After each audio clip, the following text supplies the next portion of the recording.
making their destiny known to the public, to the world. They're not kind of portraying what they want to do and how they want to accomplish it. And sometimes if you're not vocal about that, you're not going to get exactly Were you what about it to is say you want. Volkanovski about it? I mean, I'm thinking about that too. It's going through my mind.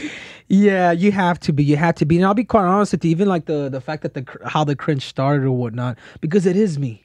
Part of my gimmick, it is who I am. I just, it's like Uncle Chow said, you just amplify it a little bit. Actually, I amplify it quite a bit. But at the same time, I am a bit corny. I am a bit I've always been just different. You know what So the way it started too, Schmo, it started actually with Demetrius Johnson. And I remember after I beat him, it was here. I came back to Las Vegas to meet with Dana White because Dana White actually wanted to meet with me too. And I believe it was a contender. It was an event, the Ultimate Fighter. I'm sorry. And he says, Henry, let's, you mind, I want to meet with you. So we're at the event. It wasn't even kind of like a scheduled meeting. But he says, jump in my Ferrari. I jumped in his Ferrari, and then he told me in the car, he's like, hey, I just want to let you know that I'm going to get rid of the 125-pound weight division.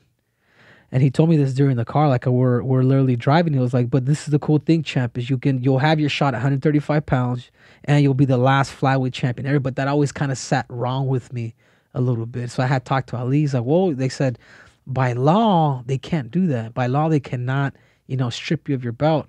So what happened was, and then there was a negotiation thing too. I mean, I was like, because I was thinking about going up, but in reality, if I was to go up, the whole flyweight division was going to be gone. So what I said is, why don't you bring down TJ Dillashaw? He wants to come down then. I says, bring him out. I'm going to fry this dude.